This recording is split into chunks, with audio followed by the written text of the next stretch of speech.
Friends, welcome to rapid fire channel. நாம் இப்போ 6th new book சயின்ஸில் ஃபஸ்ட் டேர்மில் 6th யூனிட் வந்து பார்க்க போகிறோம். இந்த யூனிட்டோட பேர் உடல் நலமும் சுகாதாரமும். இன்ட்ரோடக்ஷனில் என்ன கொடுத்துருக்காங்க அப்படின்னா, நம்ம ஃபஸ்ட்டு உடல் நலமும் சுகாதாரம். அதில் நம்ம உடல் நலம்னா என்னென்னு தெரிஞ்சுக்கணும், சுகாதாரம்னா என்னென்னு தெரிஞ்சுக்கணும்.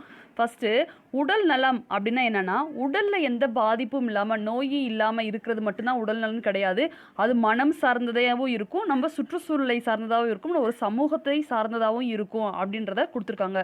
மனிதர்கள் எல்லாருமே வந்து என்னென்னா, குறைந்தபட்ச அளவிலாவது நம்மளை வந்து உடல் நலத்தோடு இருக்கணும் அப்படின்றத நினைப்பாங்க, அதுக்கான வழிகளை செய்வாங்க அப்படின்றத கொடுத்துருக்காங்க. WHO தெரியும் நமக்கு, வேர்ல்டு ஹெல்த் ஆர்கனைசேஷன், அதாவது உலக சுகாதார நிறுவனம். அவங்க என்ன சொல்லியிருக்காங்க அப்படின்னா, உடல் நலம் அப்படின்றது என்னென்னு அந்த WHO சொல்லியிருக்கு அப்படின்னா, ஒரு மனுஷன்ட்ட இருக்கக்கூடிய உடல், மனம், சமூகம் சார்ந்த இதில் எல்லாத்துலேயுமே நல்ல ஒரு நிலை இருந்துச்சுன்னா அதுதான் உடல் நலம் அப்படின்றத கொடுத்துருக்காங்க. அதாவது உடலில் குறைபாடு இருந்தால் தான் உடல் நலம் இல்லை அப்படின்றது கிடையாது. மனமும் நல்லா இருக்கணும், சமூகமும் வந்து நல்லா இருந்தால் தான் அவங்க நல்ல ஒரு உடல் நலத்தோடு இருப்பாங்க அப்படின்றத கொடுத்துருக்காங்க.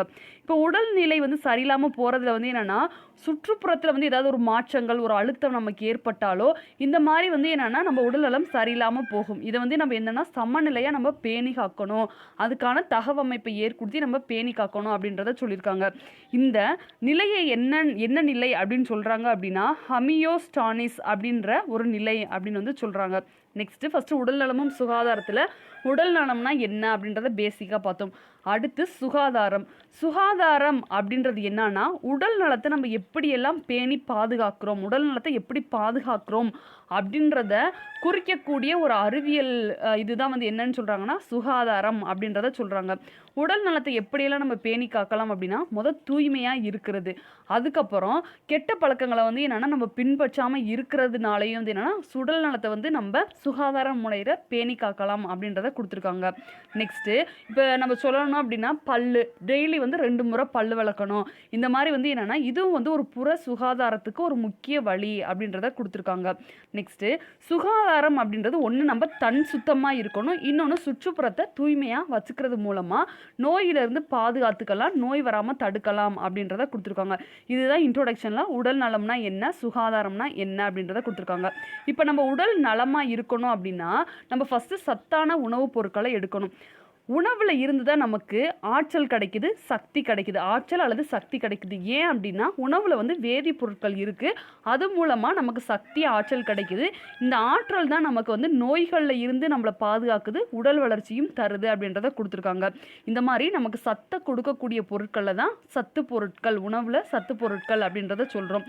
இந்த உணவில் வந்து வேதிப்பொருட்கள் இருக்குது, அதுலேருந்து நமக்கு சத்து கிடைக்குதுன்னு பார்த்தோம். இந்த வேதிப்பொருட்களை வந்து 6 வகையாக பிரிக்கிறாங்க. என்னென்ன அப்படின்னா, கார்போஹைட்ரேட், புரதங்கள், கொழுப்புகள், நெக்ஸ்ட்டு வைட்டமின்கள், தாது உப்புக்கள், நீர். ஃபஸ்ட்டு கார்போஹைட்ரேட்டுகள். கார்போஹைட்ரேட் அப்படின்றது மாவு சத்தை தான் நம்ம கார்போஹைட்ரேட் அப்படின்றத சொல்கிறோம். இப்போ இந்த உணவின் சத்து பொருட்கள் இருக்குல்ல, இப்போ கார்போஹைட்ரேட் நமக்கு என்ன தரும்னா ஆற்றலை தரும். இந்த மாதிரி எது ஆற்றலை தருது, எதை உடலில் வந்து சமநிலையில் வைக்கிது, இந்த 6மே வந்து என்னென்னா ஒவ்வொரு இதை வந்து நமக்கு தரும். ஒன்று ஆற்றல், ஒன்று சத்து, இன்னொன்று வந்து என்னென்னா சமநிலையில் வைக்கிறதுன்னு. இதுக்கான ஒரு ஷார்ட்கட் வீடியோ போட்டிருக்கேன், அந்த வீடியோவோட லிங்க்கையும் இந்த வீடியோவோட டிஸ்கிரிப்ஷன் பாக்ஸில் கொடுக்குறேன், பார்க்காதவங்க பார்த்துக்கோங்க. இப்போ கார்போஹைட்ரேட்டுகள், அதாவது மாவு சத்து தான் நம்ம கார்போஹைட்ரேட்டுகள்னு சொல்கிறோம். இந்த மாவு சத்து பொருட்கள் வந்து நமக்கு என்ன தரும் அப்படின்னா ஆற்றலை வந்து தரும். மாவு சத்து பொருட்கள் ஆற்றலை தரும் அப்படின்றத கொடுத்துருக்காங்க. இந்த பாடத்தில் ஊட்டச்சத்து வந்து 6 வகையாக இருக்குன்னு பார்த்தோம். அந்த 6 அந்த ஒரு சிம்பிள் டயக்ராமில் கொடுத்துருக்காங்க. அதாவது கொழுப்பு எதுலேருந்து நம்ம கிடைக்குதுன்னா மீன், முட்டையோட மஞ்சள் கரு, நெய், பால்லேருந்து கிடைக்குது. மாவு சத்து அப்படின்றது என்னென்னா கோதுமை, பழங்கள், அரிசி, தானியம், இதுலேருந்து மாவு சத்து கிடைக்குது. தாதுக்கள் வந்து கீரை, பழம், முட்டை, மீன், பால்லேருந்து கிடைக்குது. அதுக்கப்புறம் வந்து என்னென்னா நீர், நம்ம குடிக்கிற தண்ணி, பழரசம், டீ, காஃபி, இந்த இதுலேருந்து கூட நமக்கு தண்ணி கிடைக்கும். புரதம்லாம் எதுலேருந்து கிடைக்கும்னா கோழிக்கறி, பருப்புகள், சோயா பீன்ஸ்லேருந்து கிடைக்குது. விட்டமின்ஸ் எதுலேருந்து கிடைக்கும்னா வெஜிடபிள்ஸ், ஃப்ரூட்ஸ்லேருந்து நமக்கு கிடைக்குது அப்படின்றத இங்கே கொடுத்துருக்காங்க, இது ஒரு டயக்ராம் மூலமாக. நெக்ஸ்ட் இப்போ நம்ம கார்போஹைட்ரேட் பார்த்தோம், அதுலேருந்து நமக்கு என்னென்ன கிடைக்குதுன்னா ஆற்றல் கிடைக்குது, அது வந்து மாவு பொருள் அப்படின்றத பார்த்தோம். அதில் கார்போஹைட்ரேட் என்னென்ன வடிவங்களில் இருக்குது அப்படின்னா சர்க்கரை, ஸ்டார்ச், நார்ச்சத்து உணவு. ஃபஸ்ட்டு சர்க்கரை வந்து எதுலேருந்துலாம் நமக்கு உடம்புக்கு கிடைக்குது அப்படின்னா பழங்கள், தேன், கரும்பு சர்க்கரை, பீட்ரூட் இதுல எல்லாம் இருந்து நமக்கு சர்க்கரை வந்து கிடைக்குது. ஸ்டார்ச் நமக்கு எதுலேருந்து கிடைக்குது அப்படின்னா அரிசி, கோதுமை, சோளம், உருளைக்கிழங்கு வந்து கிடைக்குது. நார்ச்சத்து அப்படின்றது கொட்டை உணவு தானியங்கள்லேருந்து கிடைக்குது. ஃபஸ்ட்டு நம்ம சத்து பொருட்களை 6ஆக பிரித்தோம். அதில் ஒன்று தான் கார்போஹைட்ரேட்டு. கார்போஹைட்ரேட்டோட வடிவங்களை 3ஆக பிரிச்சிருக்காங்க. நெக்ஸ்ட்டு இங்கே வந்து ஒரு 1 மார்க் கொஸ்டின் மாதிரி ஒன்று இருக்குது. என்ன அப்படின்னா உருளைக்கிழங்குல வந்து என்ன இருக்குது அப்படின்னா உருளைக்கிழங்குல ஸ்டார்ச் வந்து இருக்குன்றதை நம்ம பார்த்தோம். உருளைக்கிழங்குல ஸ்டார்ச் இருக்குது. அது எப்படி வந்து நம்ம லைவாக பார்க்கலாம் அப்படின்னா நீர்த்த அயோடின் கரைசலை வேக வச்ச உருளைக்கிழங்க மசிச்சிட்டோன்னு வச்சுக்கோங்களேன்.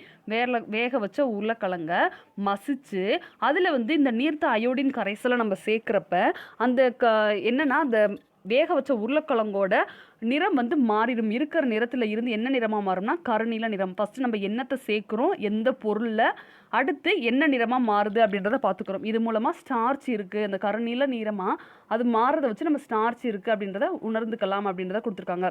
2வது சத்து பொருள் கொழுப்பு. கொழுப்பு நமக்கு என்ன தருதுன்னா ஆற்றலை வந்து தருது.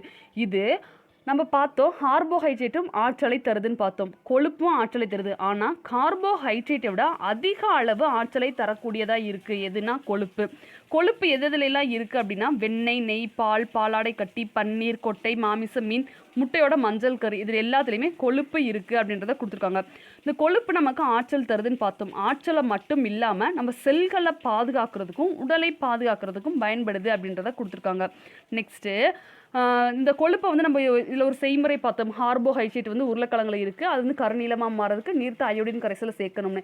கொழுப்பை எப்படி நம்ம வந்து தெரிஞ்சுக்கலாம் அப்படின்னா இப்போ தேங்காய் எண்ணெயில் வந்து கொழுப்பு இருக்கும். அது பிசு பிசுன்னு இருக்கும். அதை வச்சு நம்ம கொழுப்போட தன்மை அறிஞ்சுக்கலாம் அப்படின்றதுக்கு இன்னொரு செயல்பாடு கொடுத்துருக்காங்க.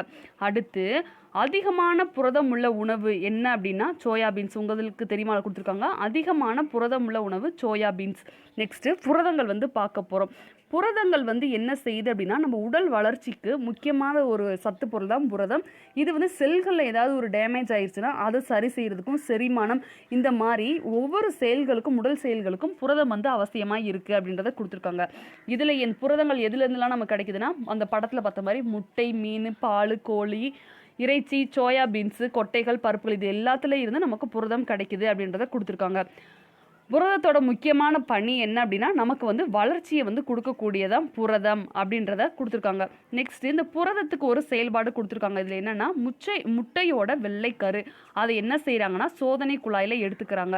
அதில் கொஞ்சம் நீரை வந்து சேர்க்குறாங்க. சேர்த்து அதை வந்து சூடுபடுத்துகிறாங்க. எவ்வளோ நிமிஷம்னா 1 நிமிஷம் சூடுபடுத்துகிறாங்க. முட்டையோட வெள்ளைக்கருவை அந்த சோதனை குழாயில் எடுத்து நீரை சேர்த்து அதை 1 நிமிஷம் சூடுபடுத்துகிறாங்க. இப்போ அந்த சோதனை குழாயை 1 நிமிஷம் சூடுபடுத்தினதுக்கு அப்புறமா அதை குளிர வச்சு 2 துளி தாமிர சல்பேட் சேர்க்குறாங்க. என்னன்னா தாமிர சல்பேட். அப்படி சேர்க்குறப்ப என்ன ஆகும் அப்படின்னா இது வந்து ஊதா நிறமாக மாறுது. இதுல இருந்து அதில் புரதம் இருக்குது அப்படின்றத தெரிஞ்சுக்கலாம். என்ன சேர்க்குறாங்கன்னா தாமிர சல்பேட் கரைசல். இது ஊதா நிறமாக பார்த்தோம். ஃபர்ஸ்ட் நம்ம பார்த்தோம் நீர்த்த அயோடின் கரைசல். அது கருநீல நிறமாக மாறும். இது வந்து முட்டையோட வெள்ளைக்கரு. அது வந்து நம்ம பார்த்தது உருளைக்கிழங்கு. இப்போ விட்டமினோட வகைகள் வந்து கொடுத்துருக்காங்க இந்த டயக்ராமில். இந்த நம்ம பார்த்தோம் கார்போஹைட்ரேட், கொழுப்பு, புரதம் பார்த்தோம். இன்னும் 3 இருக்குது. அதுக்கு இடையிலே விட்டமின் வந்து கொடுத்துருக்காங்க. விட்டமின் என்னென்ன விட்டமின் இருக்குன்னா ABCDEK. இது வந்து முக்கியமான விட்டமின்ஸ்.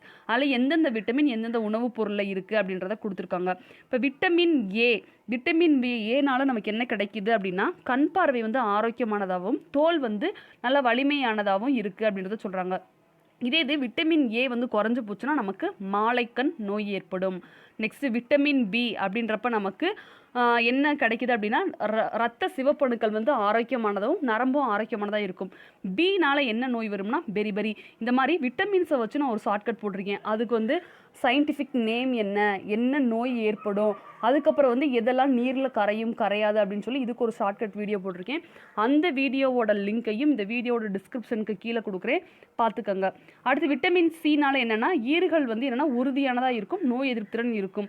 இதனால என்ன நோய் வரும் அப்படின்னா கம்மியாக இருந்துச்சுன்னா ஸ்கர்வி. டிக்கு ரிக்கட்ஸு. அதுக்கடுத்து ஈக்கு வந்து நரம்பு தளர்ச்சி, பார்வை குறைபாடு. கேக்கு வந்து ரத்த முறைதல், எலும்பு பற்கள் பலகீனம் ஏற்படும்.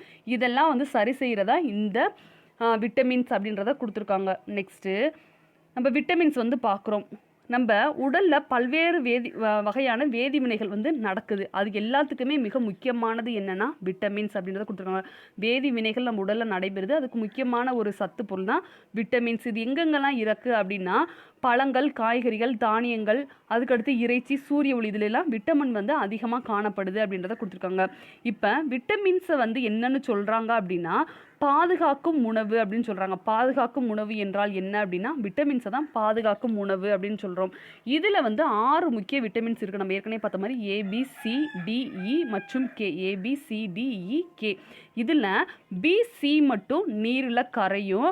அது மட்டும் பியும் சியும் மட்டும்தான் நீரில் கரையக்கூடிய விட்டமின்கள். கொழுப்பில் கரையக்கூடிய விட்டமின்கள் எதுனா ADEK. இது எப்படி ஞாபகம் வச்சுக்கலாம்னா அடக், கொழுப்பை அடக்கணும் அப்படின்னு நம்ம சொல்லுவோம்னா அடக். அப்போ ADEK மட்டும்தான் கொழுப்பில் கரையும், மீதி இருக்கிற ரெண்டும் நீரில் கரையும் அப்படின்றத இங்கே சொல்லியிருக்காங்க. நெக்ஸ்ட்டு என்ன அப்படின்னா உயிர் சத்து விட்டமின்ஸ் ABCDE இந்த K இதெல்லாம் வந்து எதில் காணப்படுது, இதனால் என்ன நோய் ஏற்படுது, அதனால் என்னென்ன அறிகுறிகள், இது கம்மியான என்ன அறிகுறிகள் அப்படின்றத கொடுத்துருக்காங்க. வழக்கமாக பார்க்குற மாதிரி மீன், பால், நெய் இந்த உணவுப் பொருட்களில் காணப்படும் விட்டமின்ஸ் ஏற்கனவே நம்ம இது பார்த்துட்டோம். இதனால் என்ன நோய் ஏற்படும் குறைபாட்டுனால்னா மாலைக்கண் நோய் ஏற்படும். இதுக்கு என்ன அறிகுறி அப்படின்னா சாயங்காலம் நேரம், அதாவது வெளிச்சம் இல்லாத நேரங்கள் வந்து மங்கலான வெளிச்சத்தில் வந்து பார்க்குற மாதிரி இருக்கும். முக்கியமாக மாலைக்கன்றது மாலை நேரங்களில் கண்ணு தெரியாது, அதுக்கப்புறம் கண்ணு தெரியாது, பார்க்கறதுல சிரமம் ஏற்படும் அப்படின்றத கொடுத்துருக்காங்க. பினால என்ன நோய் ஏற்படும், விட்டமின் பி குறைஞ்சிச்சுன்னா பெரி. இது என்ன அப்படின்னா இந்த நோய்க்கு என்ன அறிகுறினா உடல் சோர்வாக இருக்கும், நரம்பு பலவீனம். சீனா ஸ்கர்வி அப்படின்றது பல்லு ஈறுகளில் வந்து ரத்த கசிவு ஏற்படும். டி குறைபாட்டினால நமக்கு ரிக்கட்ஸ் வந்து ஏற்படலாம். இதுக்கு வந்து என்ன அறிகுறி அப்படின்னா வளைவா வந்து எலும்புகள் இருக்கும், பலவீனமாக இருக்கும் அப்படின்றத கொடுத்துருக்காங்க. விட்டமின் ஈனால என்ன குறைபாடு ஏற்படுதுன்னா முக்கியமானது மலட்டுத்தன்மை ஏற்படும். அதுக்கடுத்து மங்கலான கண் பார்வை, நரம்பு பலவீனம். இது வந்து என்னென்ன அறிகுறி அப்படின்னா குழந்தையின்மைக்கு என்ன காரணம்னா விட்டமின் இ வந்து இருக்கலாம் அப்படின்றத கொடுத்துருக்காங்க. நோய் எதிர்ப்பு சக்தி இல்லாமலே போயிடும். விட்டமின் இ இல்லை அப்படின்னா நோய் எதிர்ப்பு சக்தி இல்லாமல் போயிடும். அடுத்து விட்டமின் கேனால என்ன நோய் ஏற்படுது அப்படின்னா ரத்தம் உறையாமை, எலும்பு பல்லெல்லாம் வந்து என்ன பலவீனமாக ஆகிரும், பலம் இல்லாமல் போயிடும் அப்படின்றத கொடுத்துருக்காங்க. ஒரு சின்ன காயம் ஏற்பட்டால் கூட அதிக ரத்தப்போக்கு இருக்கும் எப்போனா விட்டமின் கே இல்லாதப்ப அப்படின்றதையும் இங்கே வந்து மென்ஷன் பண்ணியிருக்காங்க. அதுக்கு முன்னாடி இதான் வந்து என்னென்னா விட்டமின்ஸ் ஊட்டச்சத்து, அதனால் வரக்கூடிய நோய்கள் இதெல்லாம் கொடுத்துருக்காங்க.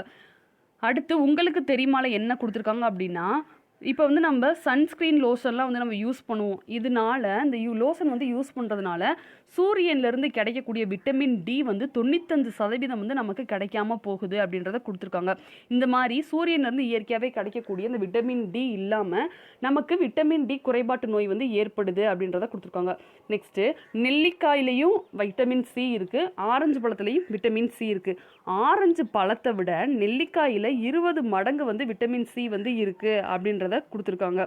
நெக்ஸ்ட்டு பாசிப்பயிரில் நமக்கு வந்து என்ன இருக்குது அப்படின்னா விட்டமின் சி மற்றும் கே வந்து இருக்குது அப்படின்றத நமக்கு தெரியும். இதே இது முளைக்கட்டிய பாசிப்பயிறு அப்படின்னா அதில் வந்து கலோரி வந்து கம்மியாகவும் இருக்கும். அது மட்டும் இல்லாமல் நார்ச்சத்து விட்டமின் பியும் வந்து எதில் இருக்குன்னா முளைக்கட்டிய பாசிப்பயிரில் இருக்குது அப்படின்றத கொடுத்துருக்காங்க. முளை கட்டாத பாசிப்பயிரோட முளை கட்டிய பாசிப்பயிரை வந்து நம்ம கம்பேர் பண்ணோம்னா இதில் அதிக அளவு விட்டமின் சி, விட்டமின் கே இருக்குது அப்படின்றத கொடுத்துருக்காங்க. நம்ம எப்பயுமே வந்து இந்த மாதிரி செயல்பாடு வந்து நம்ம பார்க்க மாட்டோம், அவ்வளோ வந்து இம்பார்ட்டண்டானதாக இருக்காது. ஆனால் இந்த யூனிட்டில் ஒவ்வொரு செயல்பாடுலையும் வந்து ஒவ்வொரு பாயிண்ட் வந்து இருக்குது. அதனால இதில் இருக்கக்கூடிய செயல்பாடையும் நம்ம படிச்சுக்கணும். நெக்ஸ்ட்டு தாது உப்புக்கள், 5வது சத்து பொருள் தாது உப்புக்கள். தாது உப்புக்கள் நமக்கு எதுக்கு பயன்படுதுன்னா உடல் வளர்ச்சிக்கு பயன்படுது, உடல் செயல்பாடுகளை வந்து ஒழுங்குபடுத்த பயன்படுது அப்படின்றத கொடுத்துருக்காங்க. இது எந்தெந்த உணவுப் பொருட்களெல்லாம் இருக்குது அப்படின்னா கீரை வகை, பருப்பு வகை, முட்டை, பால், மீன், பழங்களில் வந்து தாது உப்பு நிறைந்திருக்கு அப்படின்றத கொடுத்துருக்காங்க. தாது உப்புக்களை வந்து என்னன்னு சொல்கிறாங்கன்னா இதையும் பாதுகாப்பான உணவுகள் அப்படின்னு சொல்கிறாங்க. விட்டமினையும் பாதுகாப்பு உணவுகள், தாது உப்புகளும் பாதுகாப்பு உணவுகள் அப்படின்னு வந்து சொல்கிறாங்க.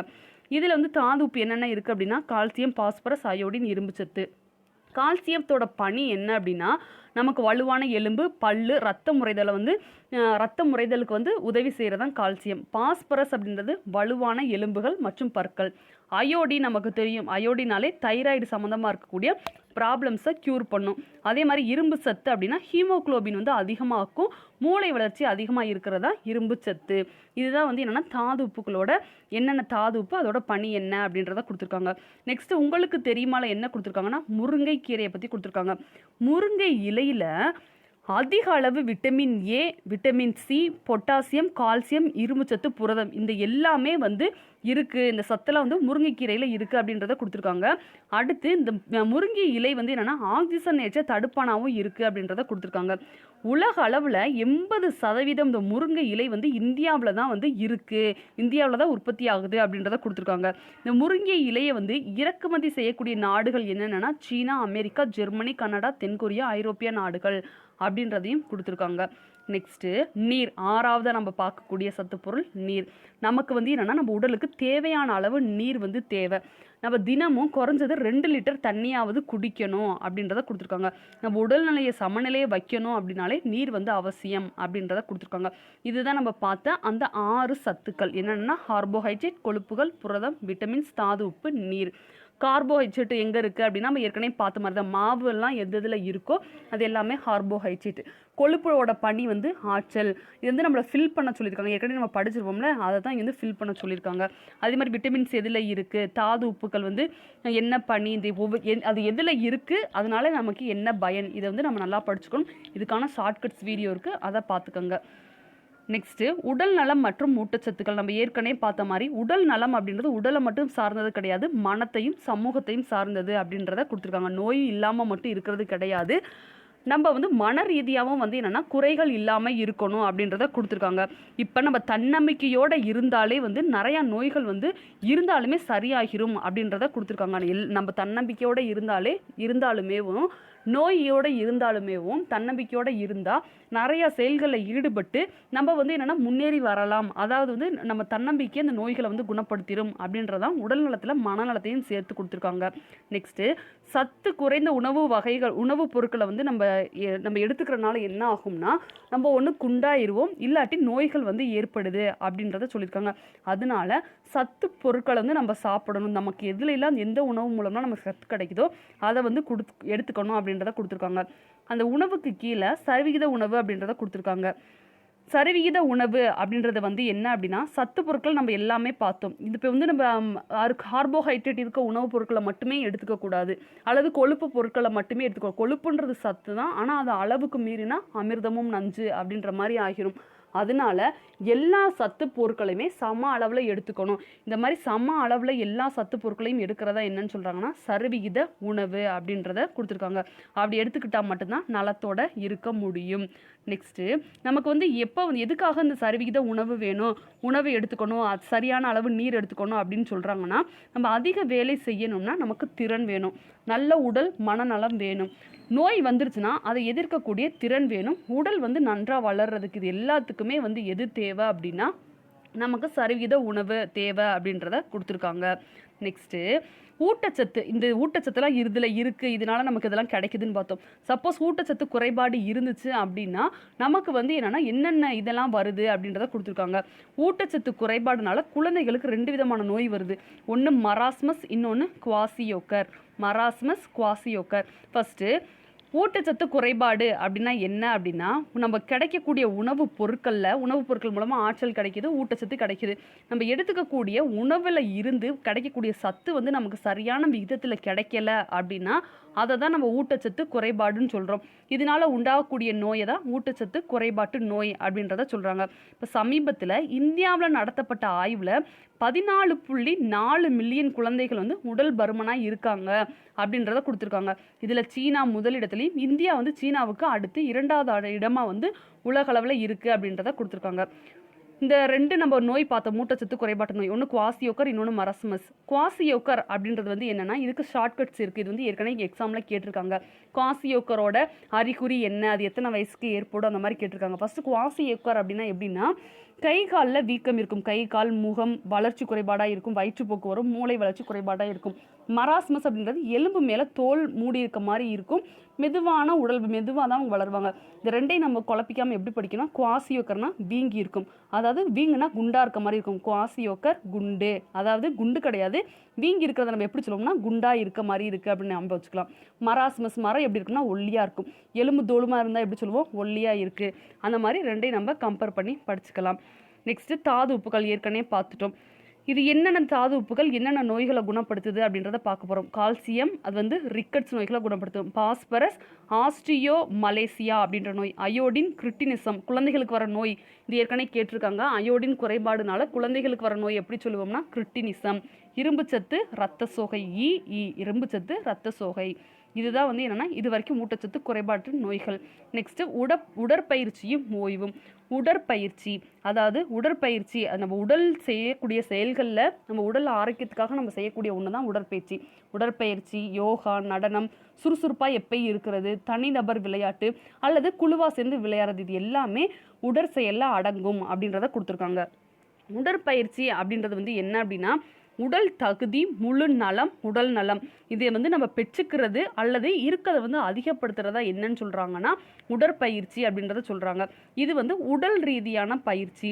இப்போ இது வந்து என்னென்ன காரணங்களெல்லாம் உள்ளடக்கியிருக்கு அப்படின்னா வளர்ச்சி மற்றும் மேம்பாட்டை அதிகப்படுத்துறது, வயது வந்து முதிர்ச்சி ஆகிறத தடுக்கிறது, இரத்த ஓட்டம் நல்லா இருக்கும், தசைகள் நல்லா இருக்கும், தடகள விளையாட்டு திறனை வந்து மேம்படுத்துறதுனால எடையை வந்து குறைக்கலாம். இப்போ நிறையா வெயிட்டாக இருக்கவங்களாம் உடற்பயிற்சி செஞ்சால் எடை குறையாதான் சொல்லியிருக்காங்க. நெக்ஸ்ட்டு உடற்பயிற்சி குழந்தைகள் மற்றும் முதியோர்களில் ஏற்படும் உடல் பருமன் விளைவுகளை குறைக்கும். அது குழந்தையாக இருந்தாலும் சரி, பெரியவங்களாக இருந்தாலும் சரி, இவங்களுக்கு இருக்கக்கூடிய அந்த பருமன் விளைவுகளை குறைக்கும் அப்படின்றத கொடுத்துருக்காங்க. நெக்ஸ்ட்டு ஓய்வு. உடல் நலத்துக்கு நம்ம பார்த்தோம், உணவு வந்து முக்கியம், ஊட்டச்சத்து முக்கியம் அப்படிலாம் பார்த்தோம்.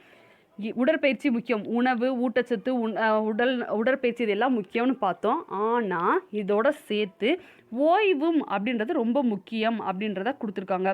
ஓய்வுனால உடல் வளர்ச்சி அடையும், மேம்பாடு அடையும் அப்படின்றத கொடுத்துருக்காங்க. ஊட்டச்சத்து எவ்வளோ முக்கியமோ அதே அளவுக்கு ஓய்வு முக்கியம் அப்படின்றத கொடுத்துருக்காங்க. நெக்ஸ்ட்டு தூய்மை அப்படின்றது வந்து என்னென்னா நம்ம உடல் நலத்தை பாதுகாத்துக்கிறதுக்காக நம்மக்கிட்ட இருக்கக்கூடிய ஒரு பழக்கம் தான் தூய்மை அப்படின்றத கொடுத்துருக்காங்க. WHO வேர்ல்டு ஹெல்த் ஆர்கனைசேஷன் என்ன சொல்கிறாங்க தூய்மையை பற்றி அப்படின்னா நோய்கள் பரவாமல் தடுக்கிறதான் தூய்மை, அடுத்து உடல் நலத்தை பராமரிக்கிறதான் தூய்மை, அதுக்கடுத்து கெட்ட பழக்கங்கள் இல்லாமல் செய்யக்கூடிய பழக்க வழக்கங்களை மட்டும் நம்ம கடைபிடிச்சோம்னா அதுதான் தூய்மை அப்படின்னு சொல்லி WHO சொல்கிறாங்க அப்படின்றத கொடுத்துருக்காங்க. நெக்ஸ்ட்டு தன் சுத்தம் பார்க்குறதுக்கு முன்னாடி இங்கே செயல்பாடு ஒன்று வந்து கொடுத்துருக்காங்க. ஒரு சின்ன பையனுக்கு வந்து வயிற்றுப்போக்கு வந்து ஏற்படுது, வயிற்றுப்போக்கு அதே மாதிரி வாமிட் வந்து வருது. அதுக்கு வந்து என்னென்னா ஒரு மருந்து கொடுக்குறாங்க, அது என்ன அப்படின்றதான் கொடுத்துருக்காங்க. இப்போ நம்ம பார்ப்போம், சின்ன குழந்தைகளுக்கெல்லாம் வந்து என்னென்னா லூஸ் மோஷன் போனாலோ அல்லது வாமிட் அதிகமாக போய்கிட்டே இருந்தாலும் ORS பவுடர் வந்து 1 லிட்டர் தண்ணியில் வந்து கொடுக்க சொல்லுவாங்க. அதாவது 1 லிட்டர் கொதிநீரில் வந்து இந்த ORS பவுடரை வந்து கொடுத்தோம் அப்படின்னா சரியாக போயிடும்.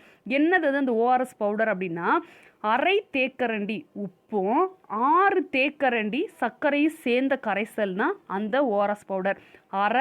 தேக்கரண்டி அரை வந்து உப்பு, 6 வந்து என்னென்னா சர்க்கரை, இது சேர்ந்த கரைசல் தான், கலவை தான் அந்த ORS பவுடர். இதில் வந்து நம்ம தேவைப்பட்டால் எலுமிச்சம்பழ பழ சாறை வந்து சேர்த்து மிக்ஸ் பண்ணி கொடுக்கலாம் அப்படின்றத கொடுத்துருக்காங்க.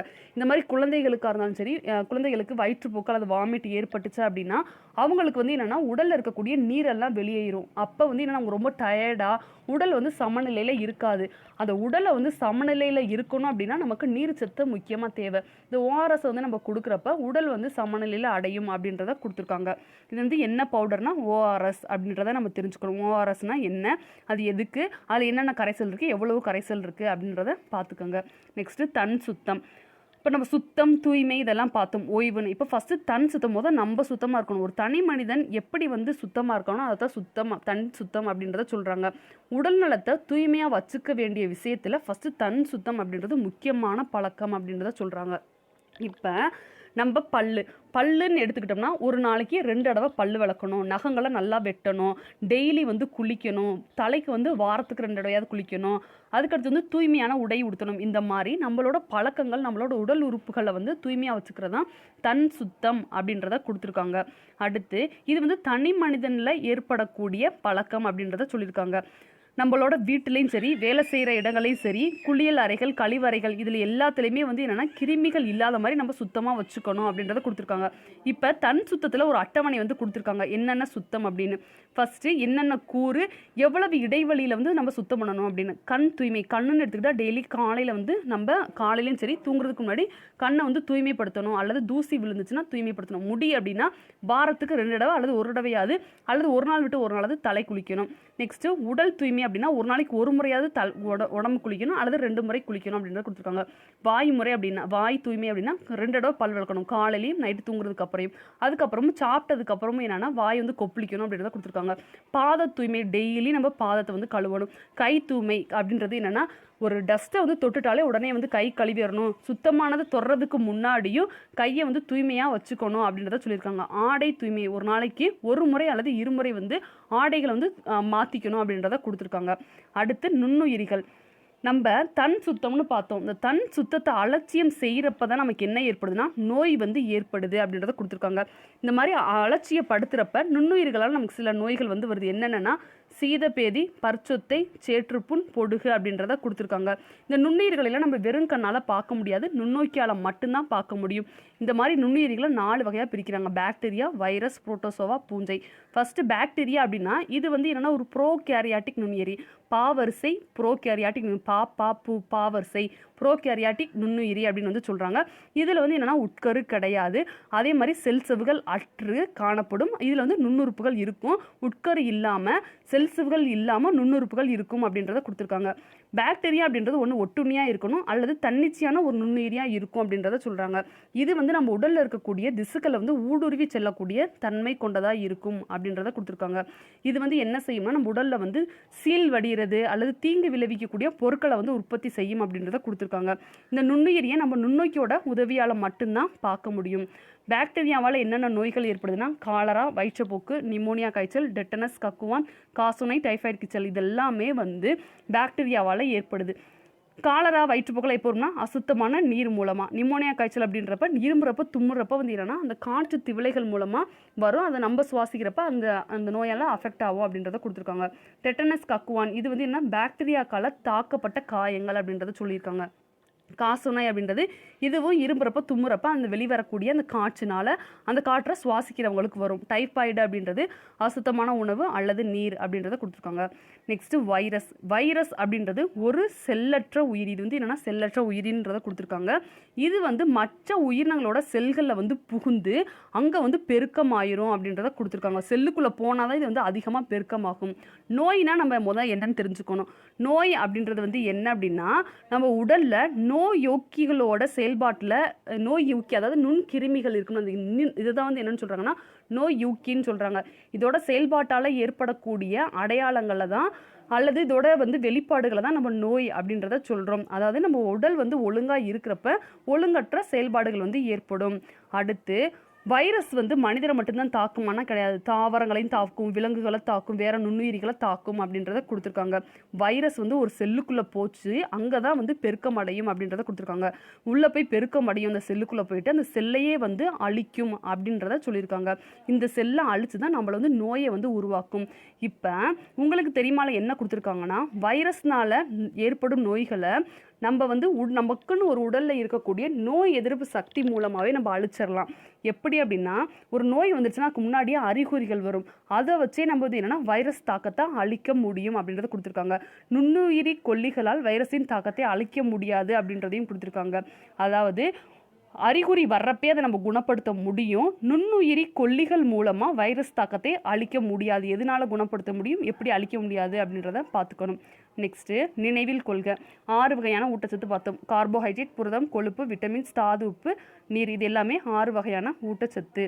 நெக்ஸ்ட்டு 2 புரதச்சத்து நோய்கள் வந்து பார்த்தோம். குவாசியோகர், மராஸ்மஸ். அடுத்து விட்டமின்னால ஒவ்வொரு நாளையும் ஒவ்வொரு நோய் வரும். ஏன்னா மாலைக்கண், பீனா பெரிபெரி, சீனா ஸ்கர்வி, டீனா ரிக்கட்ஸு இந்த மாதிரி ஒவ்வொரு நோய்கள் இருக்குது. அது ஒவ்வொன்றையும் கொடுத்துருக்காங்க.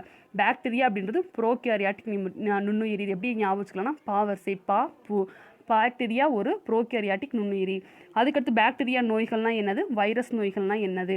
பாக்டீரியா நோய்கள் காலரா, டைஃபாய்டு, நிமோனியா. இது வந்து எடுத்துக்காட்டு மட்டும்தான் கொடுத்துருக்காங்க 6th லெவலில். வைரஸ் நோய்கள் இன்ஃப்ளூயன்ஸா, சாதாரண சளி, சின்னமை இது எல்லாமே வைரஸ் நோய்கள். இதுதான் வந்து என்னென்னா உடல் நலமும் சுகாதாரமும். இந்த யூனிட்டோட ரிலேட்டடாக வந்து நான் வந்து ஊட்டச்சத்துக்கள் சம்மந்தமாகவும் விட்டமின் சம்மந்தமாகவும் இந்த பாக்டீரியா நோய்கள் அதுக்கடுத்து வைரஸ் நோய்கள் பற்றி ஏற்கனவே வந்து நான் வீடியோ வந்து போட்டிருக்கேன். அந்த வீடியோ போடாதவங்களுக்கு இந்த வீடியோட லிங்க்ஸ் எல்லாம் நான் அந்த வீடியோவோட கீழே வந்து டிஸ்கிரிப்ஷனில் கொடுக்குறேன். பார்த்து படிச்சுக்கோங்க. அதெல்லாம் ஷார்ட்கட்ஸோடு இருக்கும். இந்த வீடியோ உங்களுக்கு பிடிச்சிருந்தால் லைக் பண்ணுங்கள், ஷேர் பண்ணுங்கள், சப்ஸ்கிரைப் பண்ணுங்கள். தேங்க்யூ.